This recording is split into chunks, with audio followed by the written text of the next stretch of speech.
Ladies and gentlemen here at ITU, as well as you in the online stream, welcome everybody to ITU, to our very first Spotlight, Focus Network Spotlight. That means we are introducing today people who we are networking with, who we are working with very closely, specifically our fellows. And fellow professors are people who hold a professorship in another university or research organization and who have decided to work with us on a daily or closer kind of way.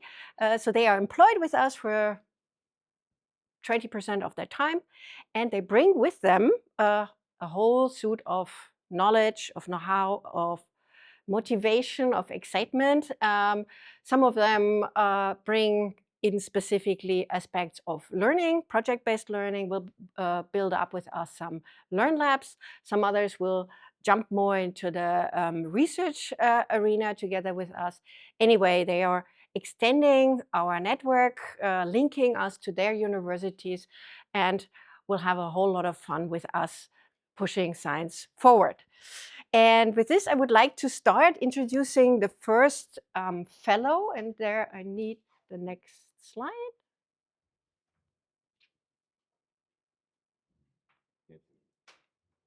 Haha, wonderful. So we start with Peter Balazs. He comes to us as the fellow professor on acoustics, analysis, and AI. And he's from the ÖAW. And we are very, very happy to welcome here. Please let us know what you're working on.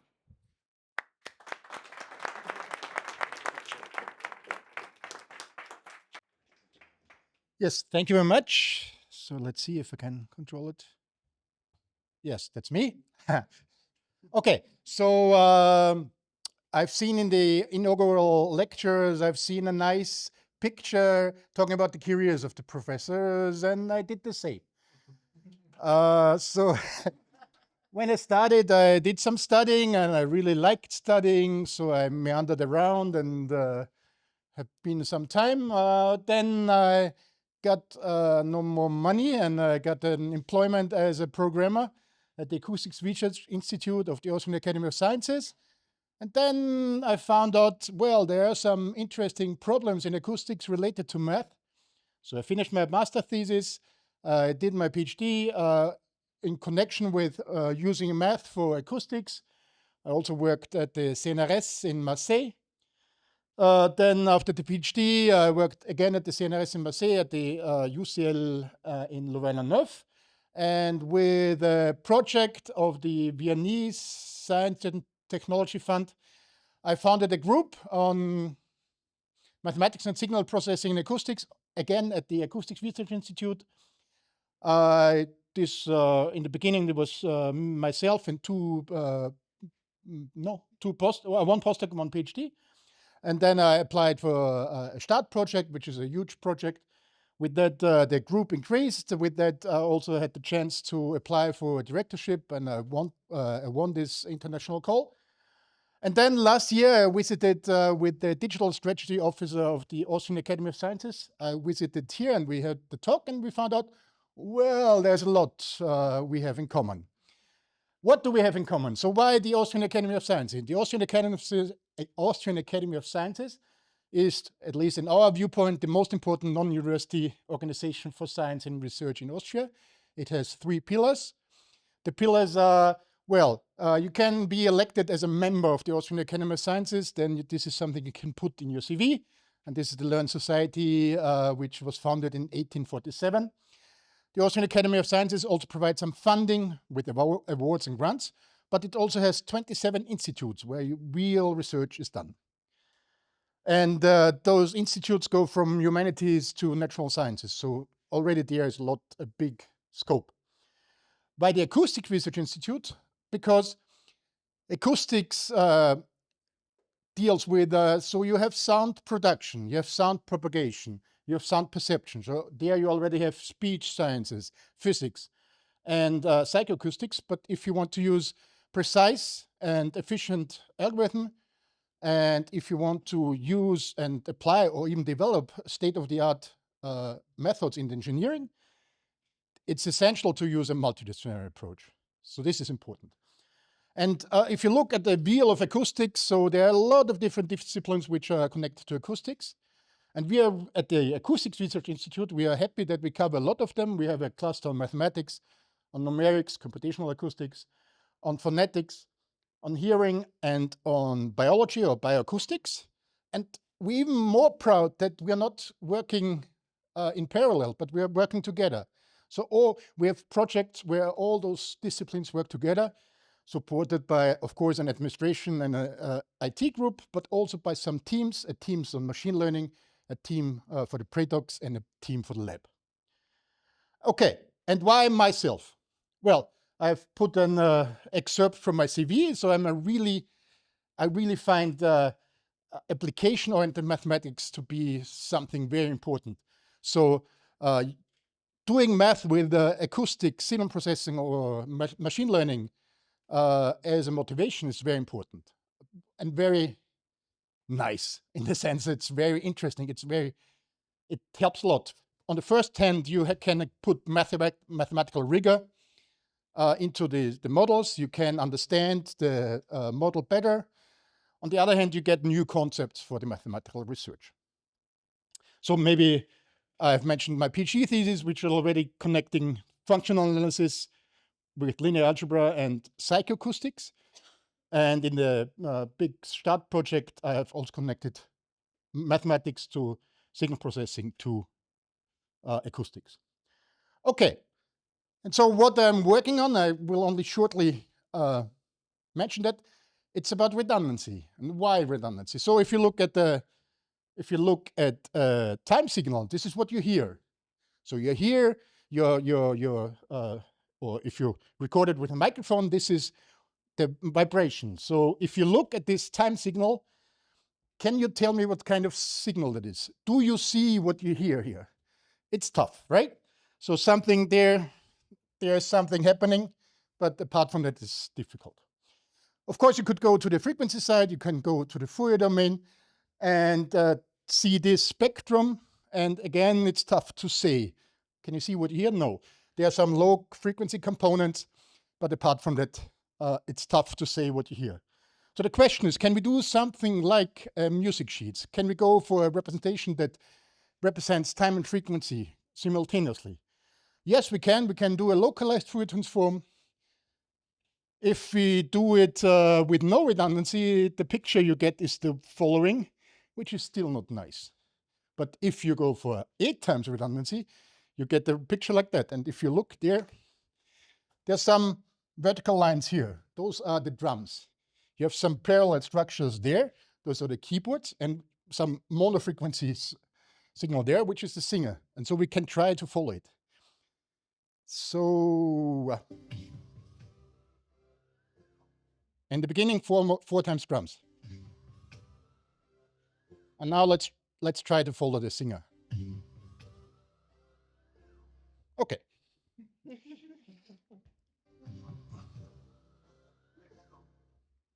Okay. And so how can you deal with it? How can you deal with if you have too much information? How can you deal with redundant information?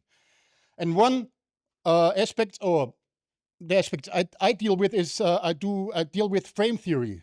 And let's just I throw you one formula. And this is a sequence is called a frame if this inequality is fulfilled. What does it mean?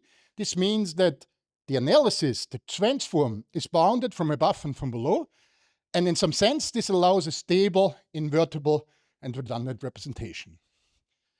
And how is this interesting for applications? Well, it's a very active mathematical field, which is connected in a lot of different sub-disciplines of mathematics, like functional analysis, linear algebra, and others.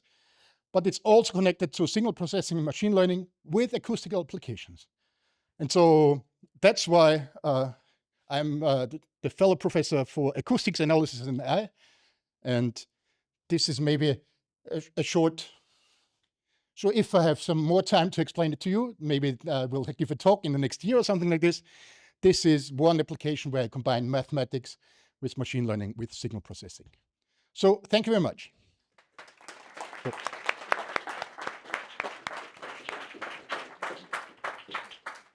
Thank you, Peter. And this is exactly what I forgot to tell in the beginning. So these are really short spotlights on each of our fellow professors. We will extend those spotlights in the following months, so to give each of them the opportunity to really fill a whole evening with what their great research is all about. So these are kind of like appetizers. So this is a great appetizer from Peter. Thanks so much. And with this, I would like to ask Vlad Fomin to present his work. He comes to us from the University of Vilnius, and we're very happy to have you here. Thank you. Thank you.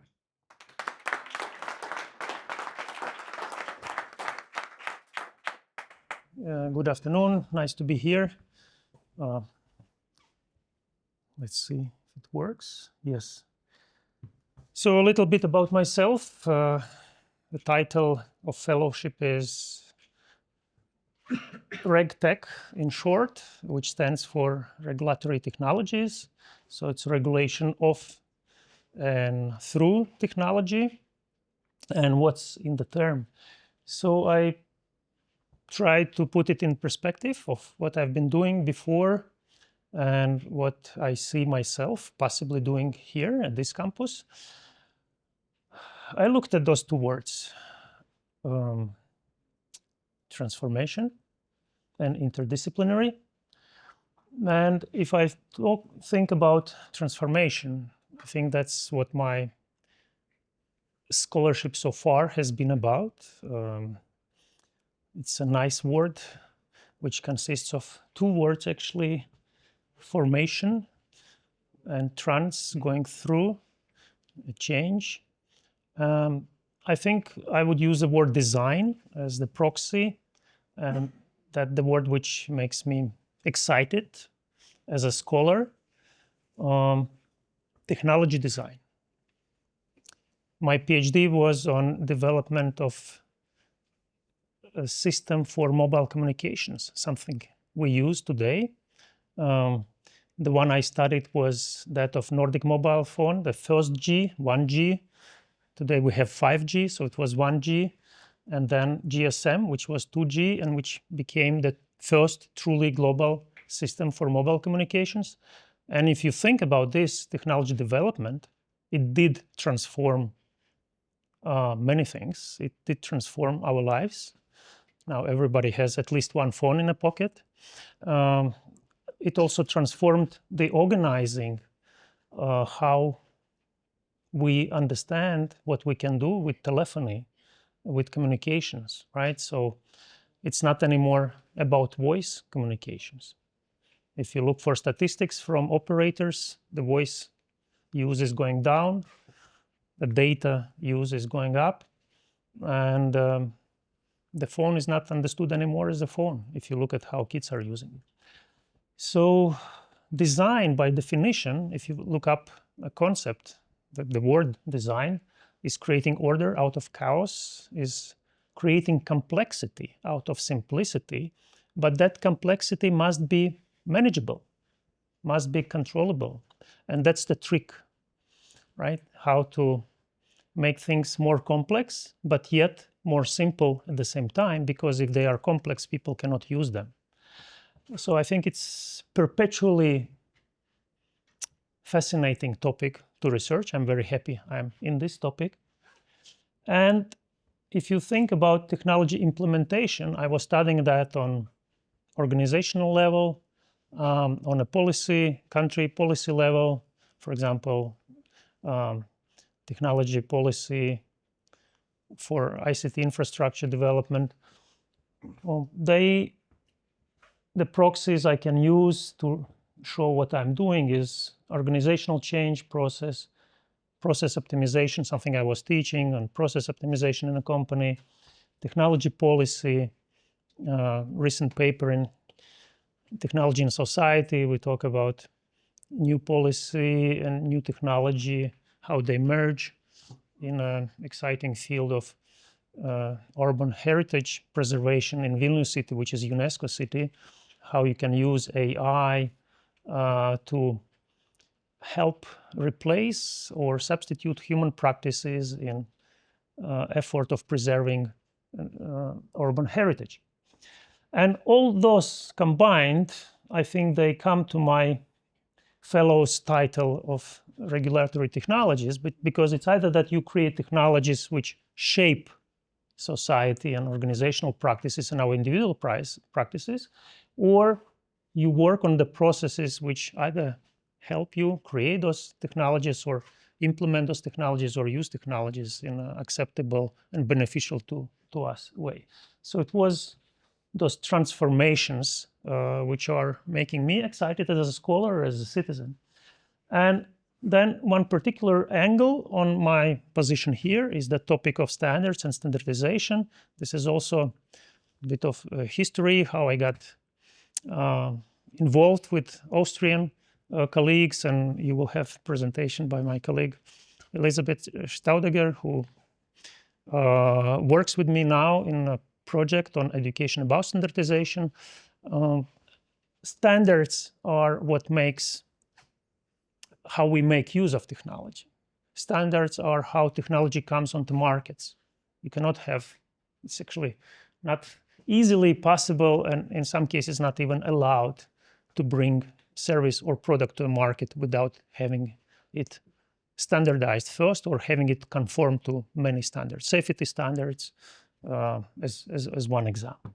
So this is sort of one particular subdomain of my RegTech. It's standards and standardization. It's also been my long-term involvement and topic.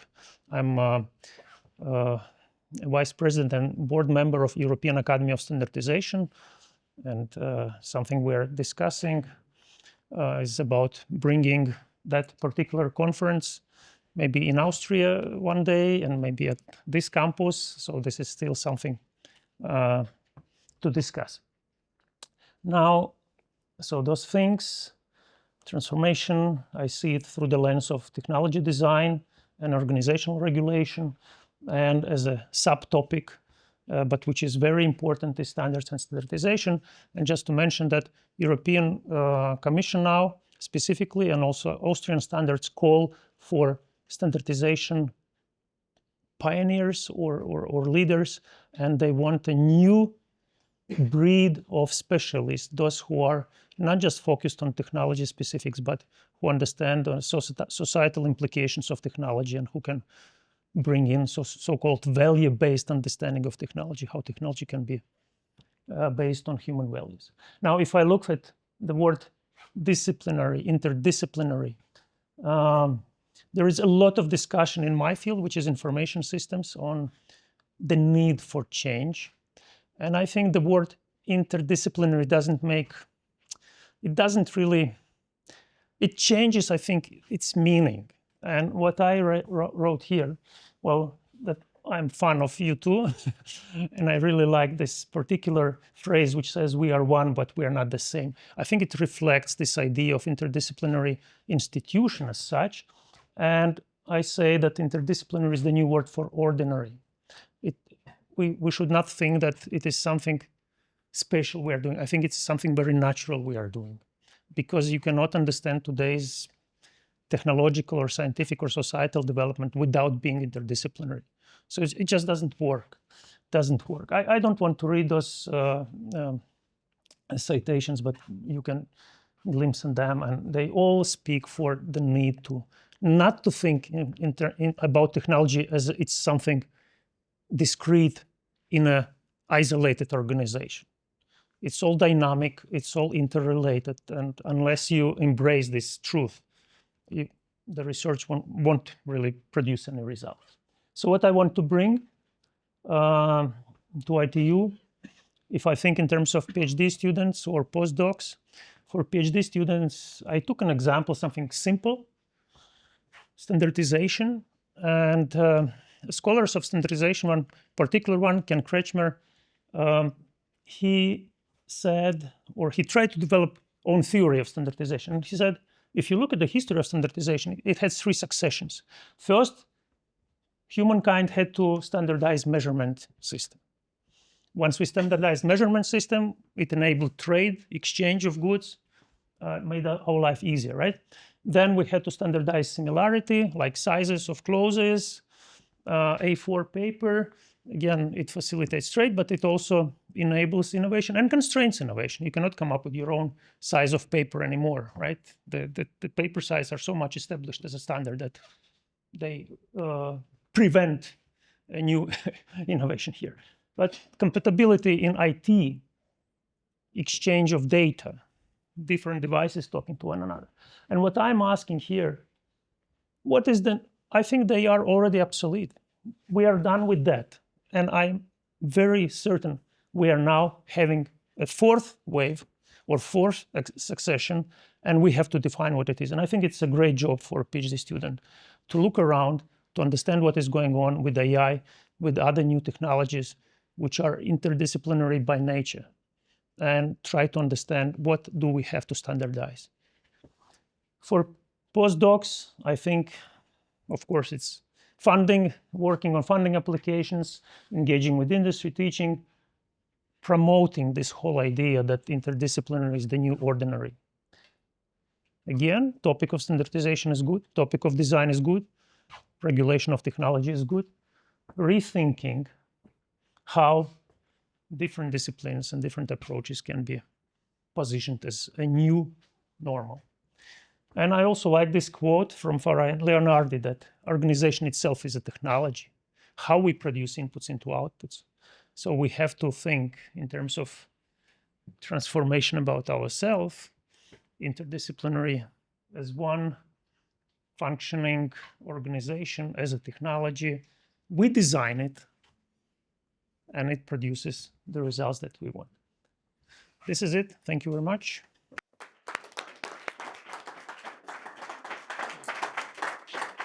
Thank you very much, Vlad. So this gives a glimpse into standardization and the way also how we can teach it in the future.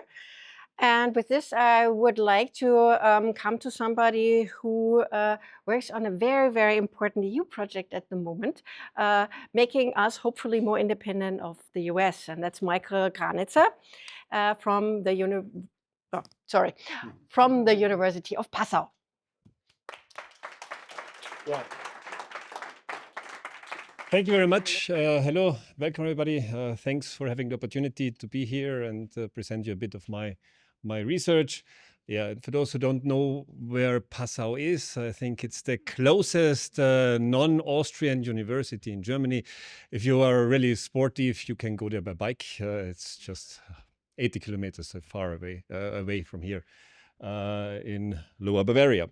So, yeah, I want to talk a bit about my fellowship here on data retrieval and applied machine learning. And I took a similar route than Peter, but with less the organizations, but more with my research path that I took when I started. And it was also a nice opportunity to dig out all the first research you did. And some colleagues here might also recognize that. So I started was educated at the Technical University of Graz. I studied telematic, and then I joined the No Center. And I was always interested basically in data and web data, in one sort of the other. And then we started with analyzing search results using visualization, but also supervised and unsupervised machine learning methods in order to help users to better navigate search results. And so based, and this was joint work with Wolfgang Kienreich, who is also sitting here and also paying some credits here. And from that, I became interested in the web because it was the time when the social web grew. And we focused then on tagging tag clouds and folksonomies with the idea on how basically a large group of people can create knowledge using information systems in general and the web in particular. And then how one can extract semantics, so knowledge, formal knowledge, out of of this data. And That led to another research path where we worked on knowledge discovery, where we tried to extract patterns in mostly text data, in scientific articles, for example, to extract pieces of knowledge and bring them in a more structured form, in the form of an ontology, and also studying more user behavior and how we can use machine learning for example, determining the context of a user. That's also roughly the time when I left for London for a short Marie Curie exit on Mendeley, and then joining the University of Passau, where we focused further on representation learning. So the question on how we can learn representations of text and graph data that can be used in machine learning algorithms. So basically bring that into a vector form and let the machine do the computation with the vector form. And again, this was still done on text data. But then I also focused on non-textual data, particularly transactions that are stored in databases, in, for example, e-commerce transactions. And we had the joint project with Worldline on credit card fraud detection, where we developed some deep learning technology with algorithms in order to detect fraud. And that has been extended also towards the domain of digital forensics, where we're currently doing some kind of main memory analysis of virtual machines to identify structures or data structures in this main memory. And of course, the latest step, which closes then the gap from very early things in machine learning, so text classification, to more sophisticated things, is now that I'm focusing also in generative AI in very different application scenarios. One, of course, is text and social media, for example, models for detecting hate speech in social media, but also beyond that, where we go, for example, or we have been in a EU project in the physical domain, in astrophysics, where we tried to characterize bow shocks in magnetic field of Mercury, or classify craters on Mars, which was very interesting. Again, utilizing foundation models and generative AI, or also to identify trajectories of pedestrians. So this is basically my research path so far. And now I'm currently focusing on one thing, as Stephanie mentioned, that is a bigger European project called Open Web Search, because I was not happy with parts of how the web developed. It became, as from my perspective, very free and open information system where everybody participates, into something very commercially driven, and very, very different things. And one motivation that was before the Gen AI hype for running that project, openwebsearch.eu, was the observation that basically web search is a critical infrastructure. We use it on a daily basis. However, it's a complete oligopoly. If you can even say it's a monopoly.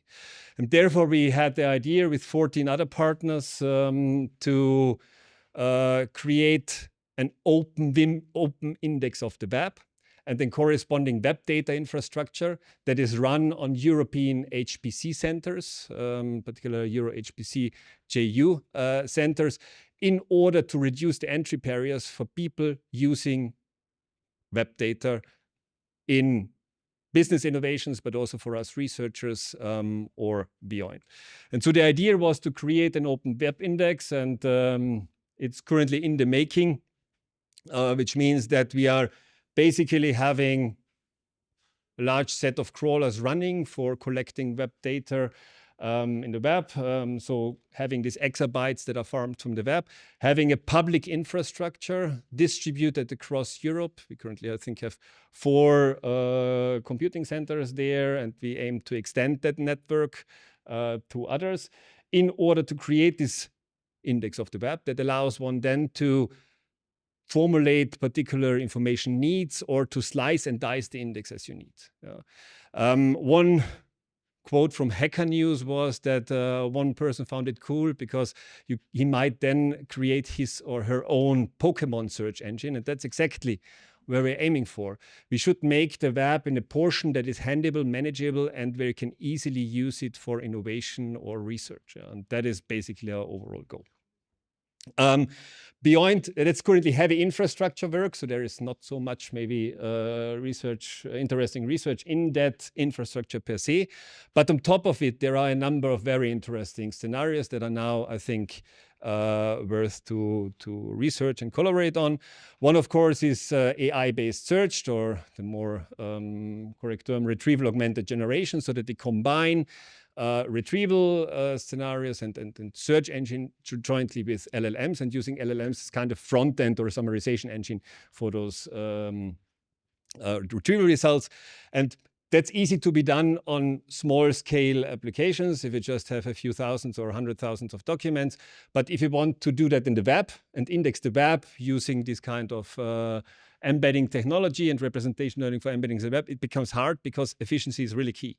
We have currently 100 million URLs per day that we collect, and for a commercial search engine, you need to do factor 20 of that. And there, every millisecond and nanosecond counts.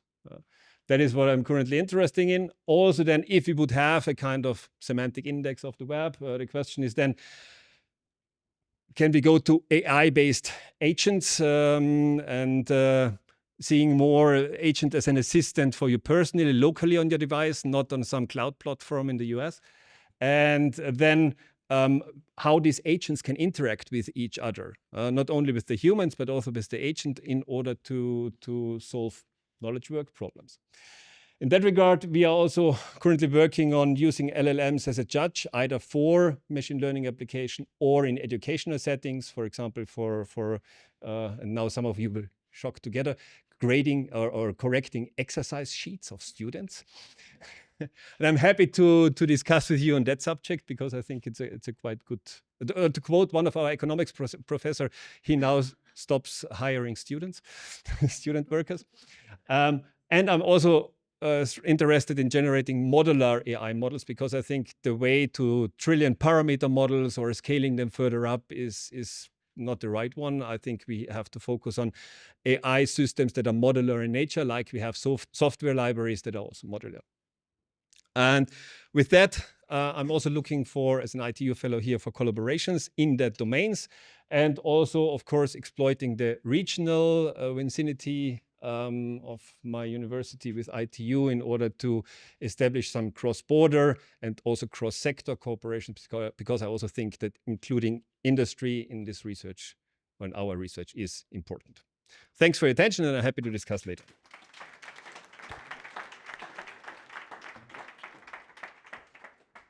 Thank you, Michael. Well, in today's climate with the US, you will see that this is a really, really important topic to work on, to become independent and have our own web indexes and not only rely on the US. So, and with this, I would like to introduce Michele Magno. So I hope you will be able to come. I'm slow, but He comes to us from ETH Zurich, and his work is on sensors and drones. And with this, I hand over to you. okay. Thank you. Thank you. Thank you very much for having me here, and also for making me a fellow professor, because I'm very proud of it.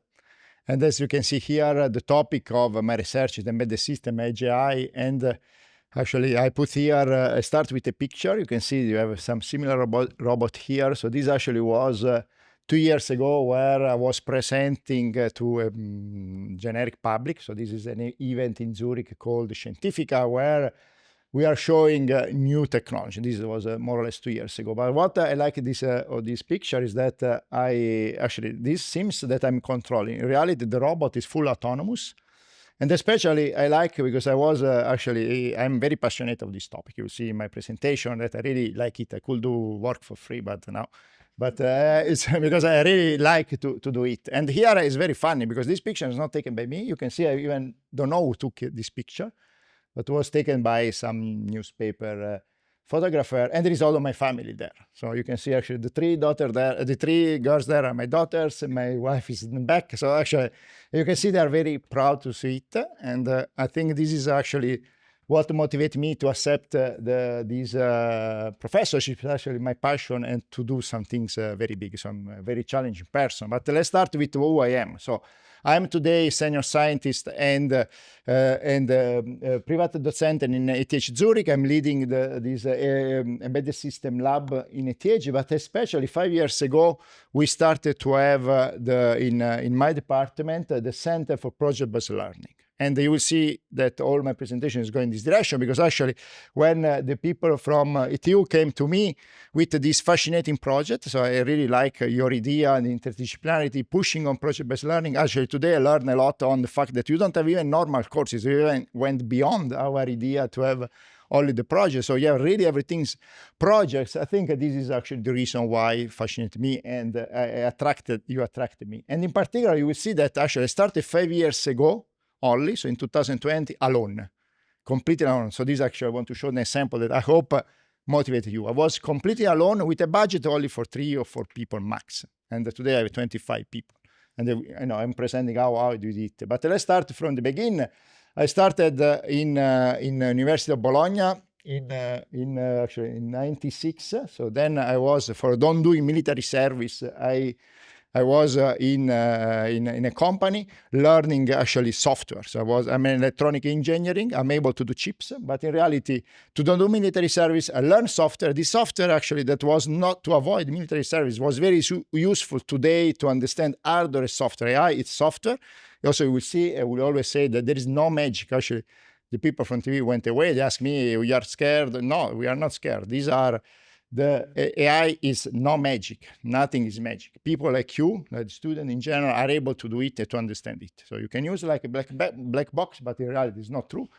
But starting from PhD, then I liked at the time moving a lot. So I always thinking also when I reached Zurich, I thought I was staying only 2 years. So I was in Cork, I was in France.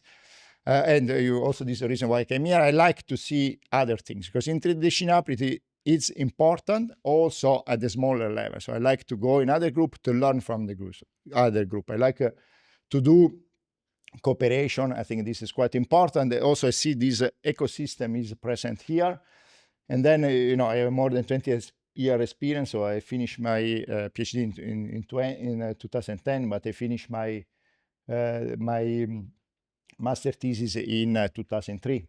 And today I count many publications, but I think the connection is really to, let's say, promoting project-based learning and showing my sample and also work with you to promote this project-based learning and also showing that with embedded system, in particular AGI, I feel interdisciplinarity, it's already in the game. So you will see that if you see a bit of my publication, I range from implantable sensors in your body to autonomous robots that can run autonomous that are very big, to even application in the space with larger robots, and also work with Ferrari, that is an autonomous company.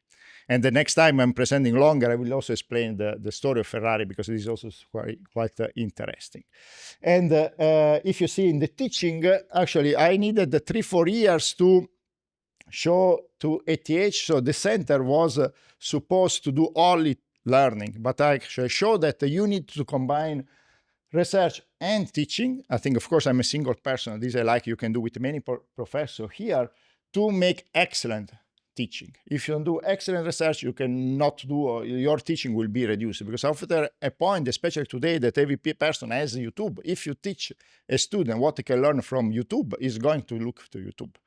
So this is also, in my opinion, why it's important to push. And actually, we create a loop in this presentation. I don't have time to go, but actually, a lot of research is going back to teaching, that the students are helping us to do better publication. Many publications coming from these more than 200 papers in 5 years are done with work. Of course, we need to write it because the students don't have experience to write or setting the objective, but are with results for students. The students today, master students, are going in international competition with autonomous robot.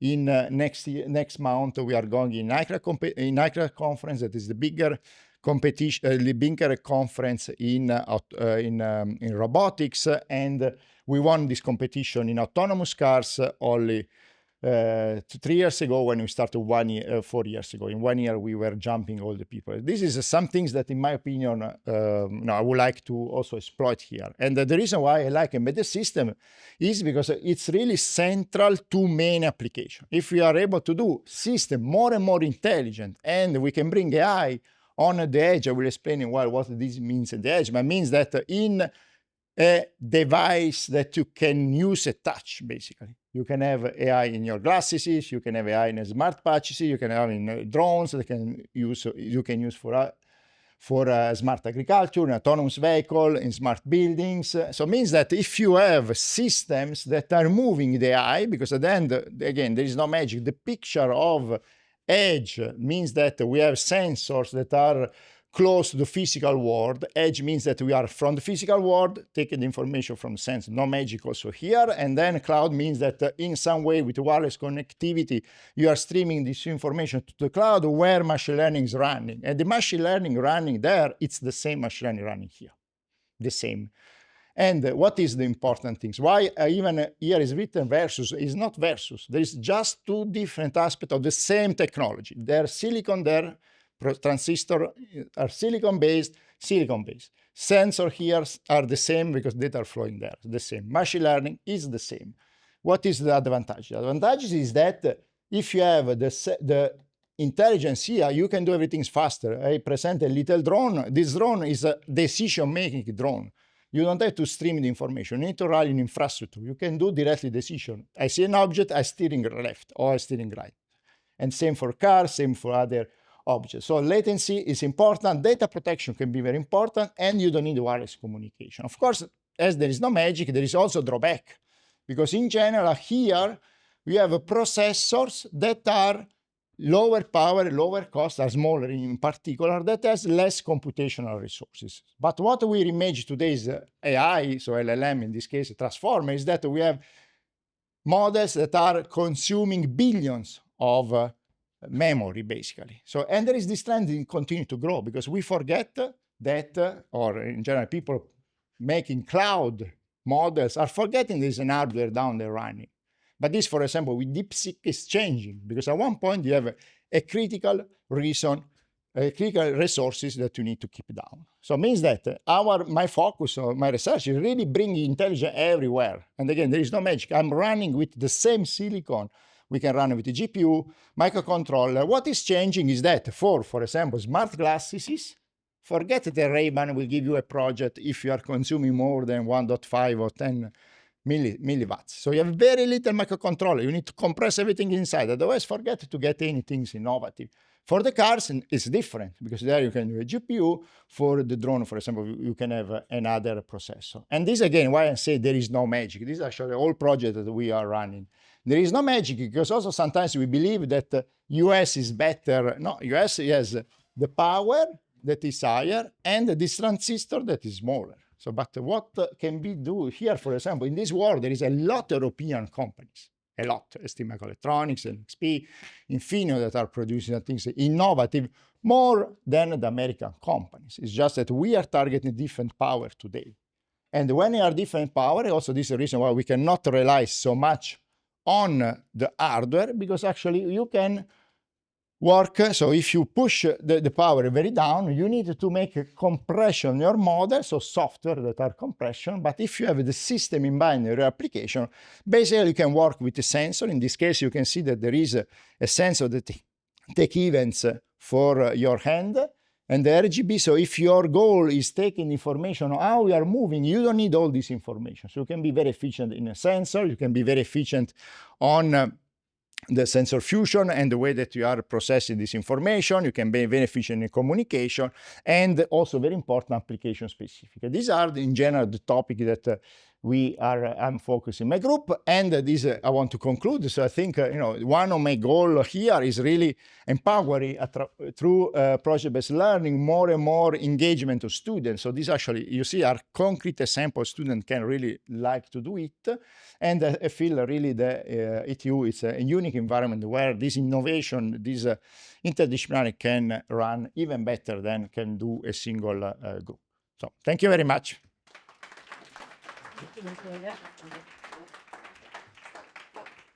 Thanks so much. So Michele will build a Learn Lab here, the Space Lab, which we've been calling it. So our students will be in touch with all this really cool technology really soon. Yeah, I'm really glad to have you on board because also of this project-based learning experience. So we can learn a lot from you and see how to do this really research-driven teaching. Really research-driven teaching. So I think this is a very cool thing. And with this, I would like to come to our very first fellow, Manuela Paechter from the University of Graz. Welcome.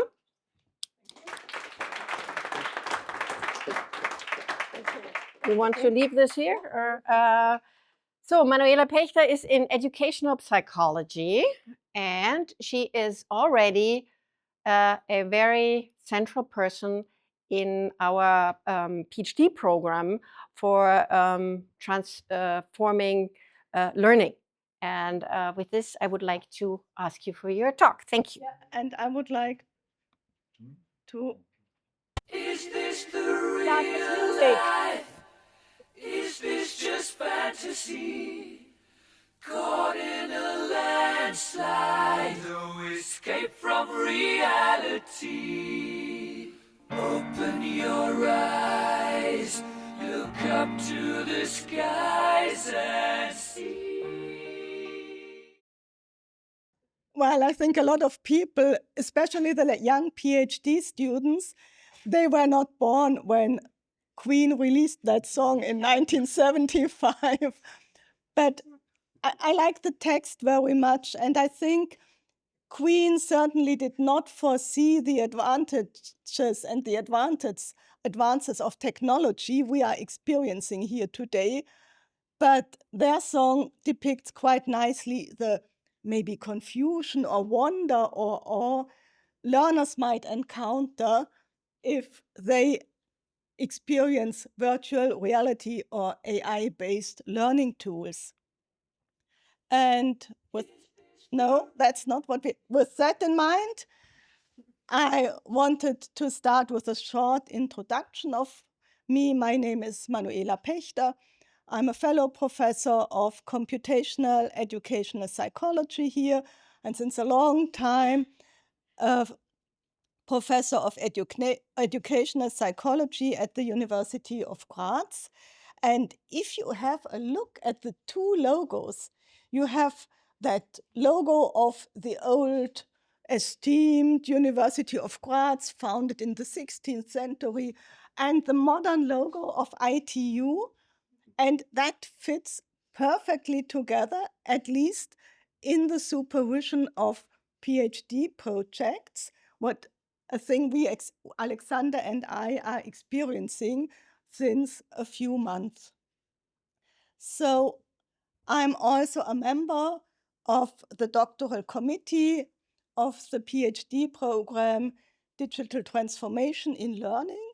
And as such, Alexander and I are supervising Saba, a PhD student here, but we have a really great team of Julia, who is a PhD student at Graz University, and that's really a great collaboration, as I hope I will be able to convince you in my presentation. Empowered to learn and joyful learning and growth with the support of AI. Is it so easy? That would be a nice model of learning, wouldn't it? We have a learner with a capable brain, and we have preferably some really modern learning technologies, not the old-fashioned ones, but the ideal learning technologies. And we come to the outcome that is so important for universities' competences, performance, with cognitive knowledge, knowledge about the knowledge, metacognitive knowledge. Learners would be satisfied with the learning processes. They would assess themselves favorably, and they would have a lot of motivation and the volition not only to want to do something, but also to do something. But the road to learning is not as easy as this seems. And that was something I had to experience in my life as a researcher too. So what you see here and what looks a bit messy is a structural equation model in which I and my team investigated how learners learned in the pandemics, what role emotions had in the pandemics for learning. And you see, we always have a network of variables that are interconnected. Learners come with resources into the learning processes. They come with motivation or less motivation. They have an academic self-concept about what they know. They might be anxious about the learning process, or also gender might influence the way they tackle learning. In the learning process itself, in that case, it was when preparing for the exam, a lot of cognitive but also emotional processes take place. And you see, we have stable characteristics of learners, traits, but we have states, experiences in the learning situation. These variables moderate and mediate each other until we, in the end, come, hopefully, to a high academic performance. So learning is a more complicated, but still a structured thing. If you are lucky, that's what we found in another research where we studied different patterns of universities' integration of different learning materials. They could learn face-to-face, online. They could use different types of materials. And it's not one size that fits all learners, and not all learners are successful with the same approach. By latent class analysis here, we found luckily only 4 groups of learners, and we could identify some promising but some less successful ways to integrate these different patterns of materials. So we have to take learners into account, we have to take the process into account, we have to take the materials into account. And what I would like to show you here, that's a project where I was allowed to work with a really great colleague, Gail Jones from Science Education at the North Carolina State University. And in the year 2007, we had a simulation of an atomic force microscope, and high school students learned biology, nanoscience sizes. And is there a best way to present learning content? In that case, we found that a good mix was important. We had these computer-mediated experiences mixed with hands-on experiences, as you see roughly here. And that was a way to successfully lead our students to a good path of learning. That was already project-based learning, where they had to do experiments with, in that case, viruses, adenoviruses, for example. So we have the learners, their characteristics, their experiences in the learning process. We have the different materials we have to consider. And lastly, learning is also an emotional process. Learners build up a relationship, for example, to their tutors. Hattie, in his meta-analysis, emphasizes how important that relationship is. We are presently asking ourselves with our Socratic GBT tutor, do students, university students, also build up a social-emotional relationship with that virtual tutor, and what does it mean for learning success? What is much less known is how does this work when humans learn with peers who are not humans? So how can students, for example, here or at other universities learn with virtual peer learners? And that's also what we just discussed today in the morning, and what is the main framework for the 2 PhD theses which will be conducted in cooperation. And what we also discussed and I came up to that model on that long road to learning, is a basic model what we have to consider when investigating learning processes and when, for example, developing AI tools that can support learning. This looks not so complicated, but there are different variables we have to consider. But statistically, it's absolutely interesting because we can use interesting methods like structural equation modeling, which takes into account these different connections and the interdependence of variables. And everywhere in that model, we could use AI to support learning. We want to focus on the process of learning. We want to focus, but that's what the PhD students then mostly will do. We want to focus on peer learning, because peer learning, we think that is something which is not only now important, but will become more and more important as we are all lifelong learners. I think we all were lifelong learners in the whole of our lives. And we discussed a lot about the content, and we decided to investigate peer learning in a specific with a specific content.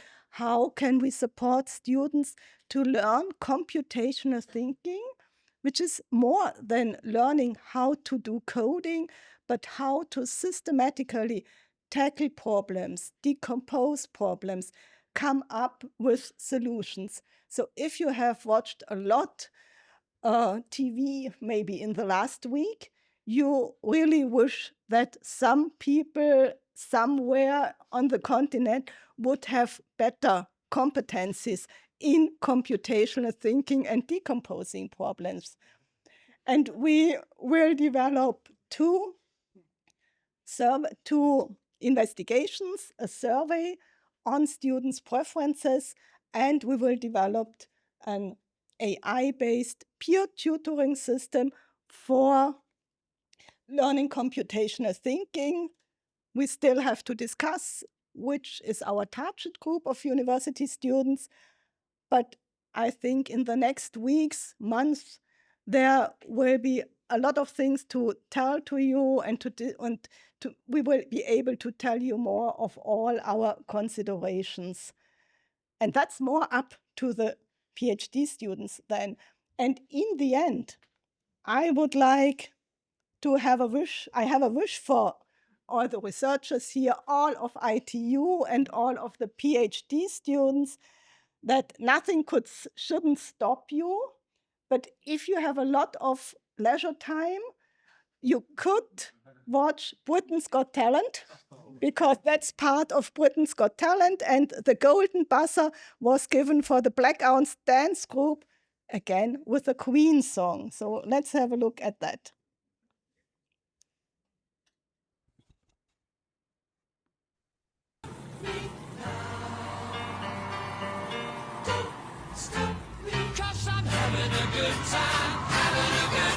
Shooting star leaping through the sky like a tiger, defying the laws of gravity. I'm a racing car passing by like Lady Godiva. I'm gonna go, go, go. There's no stopping me. I'm burning through the sky, 200 degrees. That's why they call me Mr. Fahrenheit. I'm traveling at the speed of light. I wanna make a supersonic woman of you.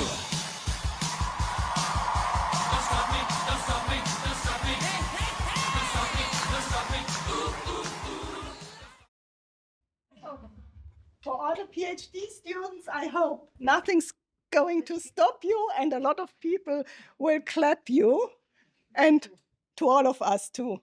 Thank you.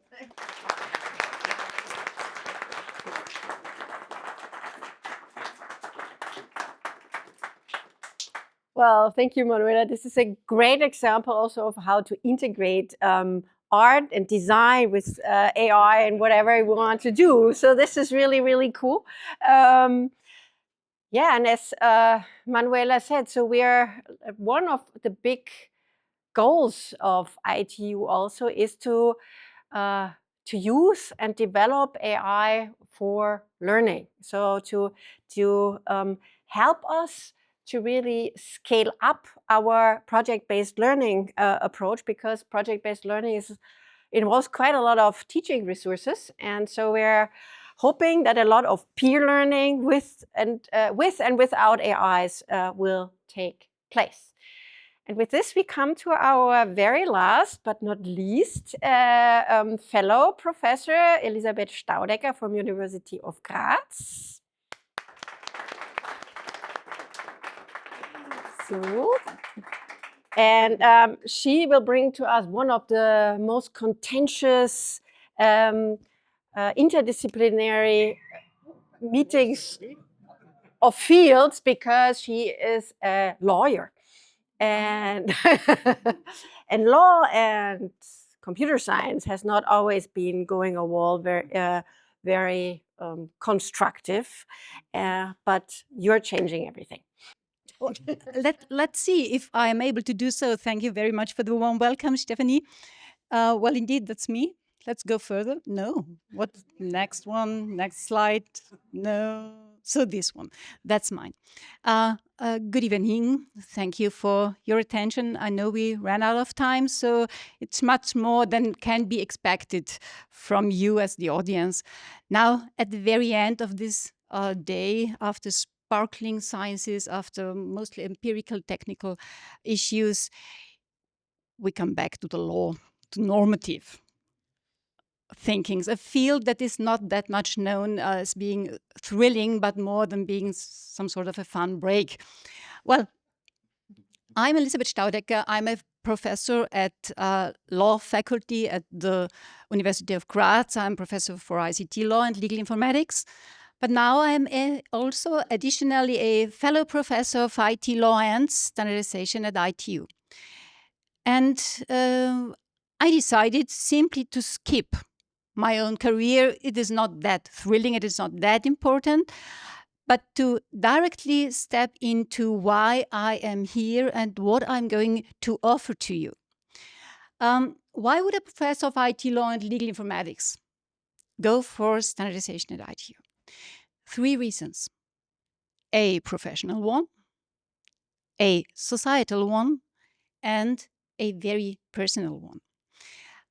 On the bottom, you see 3 logos, 3 items. The one of ITU is pretty familiar to you, I guess. The other one, Edu for Standards, I will explain a little, and also what HFDT means, spoiler, human factor in digital transformation. So this is where all my work is built upon, and what I want to some degree include here. The professional reason. Well, as a professor of law, I know pretty well that the law is just one side of the coin. And the second is? Standardization. That's it. Listen, the law and standardization is both not how the world is, but how the world should be. The overall goal of the law is to enable individuals to live together in freedom in a peaceful society. Now, when in the 1970s, the world became more and more technified due to technical products, the lawmakers struggled a bit. How to define, how to rule, how to regulate such a technical environment, how to safeguard that people still are protected. Well, it was a wise decision to reduce lawmaking, to take a new approach and to focus lawmaking on safety and security requirements. So until today, the lawmaker, specifically the European lawmaker, cares for the safety requirements. So what has to be done to for products, for producement, to safeguard that people are safe in Europe. But how to do it is still open. So this is a matter of standardization. Let me take an example. Very recently, the AI Act is said to be the first legal regulation of artificial intelligence in Europe. And if you had a short view into that act, into that legal act, if you ever read such texts, you may find some obligations, like, for example, education and training for employees, or risk quality management systems, or even a fundamental rights impact assessment, or human oversight when it comes to high-risk systems, data management, how to safeguard robustness. These are obligations of the AI Act. It's pretty sure you have to comply with that provisions, but nobody knows how. So what the European Commission did, it asked for so-called harmonized standards. It asked CEN and CENELAC, European standardization bodies, to elaborate on specifically that issues, like human oversight, how to do it, or that fundamental rights impact assessment. And what is interesting, that requests for harmonized norms was already delivered in May 2023. You may know that the AI Act was enacted in June 2024. So foreseeing what obligations are set in force, the lawmaker, the Commission, reacted prior to make it happen, that when all those provisions are in force, that you know as a provider or as a deployer what to do. So what does it mean? This means that standardization with that harmonized norms brings the AI Act into real life. And now, given the question, why does a law professor go for standardization at ITU? If I would ignore standardization, I would simply miss out the best of it. How law comes to real life. Now, the societal reason.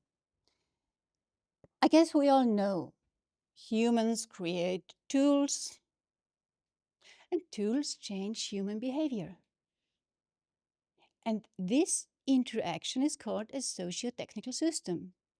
So, even more artifacts, things we create, always embody values and interests.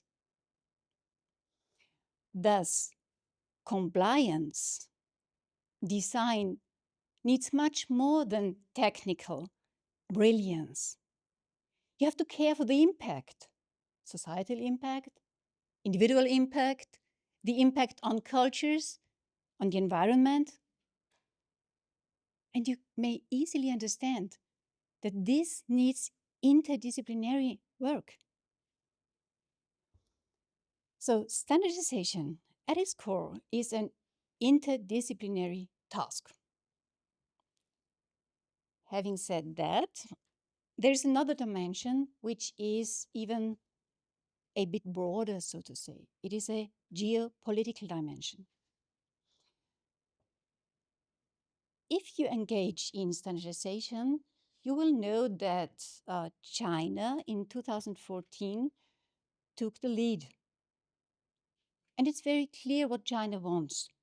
The overall goal is a world, things, products, according to Chinese understanding of how a world should be. So you could say, okay, that's not a problem. We do have a global agreement on human rights. This is really great. It is global. But we also know there is a bit difference in understanding how to live the human rights, how to apply it. And as you also may know, Europe stands for dignity of the individual, autonomy, free will, decision making, privacy, of course. So again, this is a balancing of interests, the individual and the society. That's what the law is about. But given the fact that the law turns into real life via the design of things, you can imagine what it means if Chinese understanding of how the world should look like is the world we are living in. So European Union tries to foster academia, to motivate, to go for European values, to engage actively in designing the world. And when European Union calls for engagement, this is mostly done by funding. So if an institution or an individual wants to go for funding on European level, please be aware there could be a question if you engage in standardization. Be it if you apply for a Horizon Europe, for Erasmus, for Marie Curie, be it a ERC grant or a synergy grant whatsoever. And not only at the European level, also in Austria. The government last year in June provided a new standardization strategy pointing towards education and standardization and actively including academia to engage in this field. So the last reason why I'm here is a personal one, because when Stephanie asked me in January last year if I would be interested to join ITU, I didn't know anything about ITU. And what you told me then, you sketched a little, you explained to me, this was really interdisciplinarity from the very beginning, by design, so to say. So imagine being a legal scholar for decades now at the law faculty, trained to understand and to also explain the law, to help the courts, to help legislation. Now there is an invitation to engage for standardization, which is compliance by design. In an institution that is interdisciplinary by design. So imagine what that could mean, the potential. European standardization champions, researchers willing to collaborate, interdisciplinary, willing to listen to each other, to learn from each other, and to work together for design of technology that is safeguarding our values, autonomy, free will, and also environment, privacy. Wouldn't that be great? Thus, as a professor of law, I'm very willing and very happy to be able to support legislation and also the courts in elaborating on arguments how the law should work or could work. But as a professor of standardization here at ITU, I can support for compliance by design. And of course, it doesn't start from scratch. Interdisciplinary work is something I like and I live for very many years now. There is a research network at Graz University, which is called Human Factor in Digital Transformation. It evolved from several projects like TrueSec.eu, this was a Horizon 2020, asking for trustworthy AI. And then there was a follow-up when we tried it out, our proof of concept in the field of autonomous driving. Later on, we worked together. This is where I met Stephanie with learning analytics, how to use that technology in a very value-respecting way to enhance learning. Well, that network grew over the years. All 6 faculties are included. We do have a doctoral program. It is formally installed since 2019. We do have that doctoral colloquium each year. This semester, we are dealing with regulation, asking, should there be red lines, like the European legislator did in the AI Act? Actually, we are talking about the general AI, or we're talking about neurotechnology. Merging up neurotechnology and AI seems, well, thrilling. We do have several projects. We do have, of course, some events. The one I love the most is Open Science at Schöckel. You may not know the Schöckel, that is a mountain close to Graz. We meet once a year there, very informally, very relaxed, talking about a specific topic. It has been values by design. Is it even possible? We have been talking about trust last year, and this year it is undoing networks. Everywhere people talk about networking. Here, some guys said, what about undoing networks? Wouldn't that be valuable to some degree? Let's talk about it. There's also the HFTT Symposium, which takes place in June every year at the end of the study year, where it's just a celebration.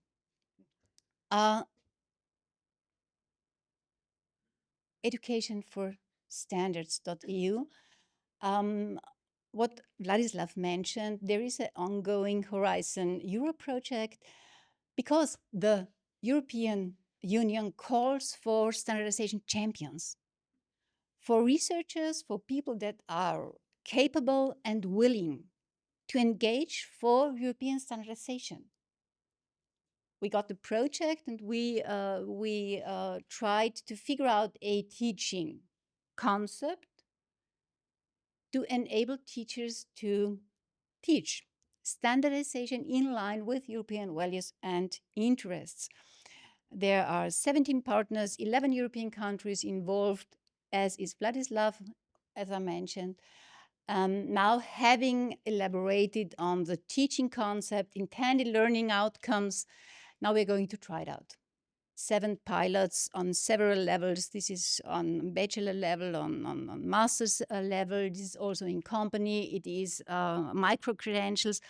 But the one we'll have in Graz is training educators, because we think it is mostly needed to enable teachers, to help teachers to integrate STAND-UV standardization in line with European values and interests into their respective teaching. And this summer school, seasonal school, will take place in September. So what am I going to do here? Bridging it, bringing people together, people who are willing to work together, interdisciplinary, those from HFTT, those from Edu for Standards, those from ITU, you guys. So for me, it's worth trying it. Thank you so much.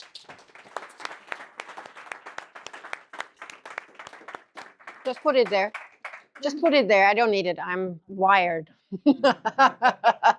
Thank you, Elisabeth. Well, these are our 6 outstanding fellows. I'm so excited to dive in all the discussions and collaborations we will have. So I invite you for a glass of champagne and lots of networking. And thank you online for being here. And we will see you soon next time, where we will present our project-based learning approach together with Sebastian Dennerlein's first lecture. So please come back to this venue near you. Thank you.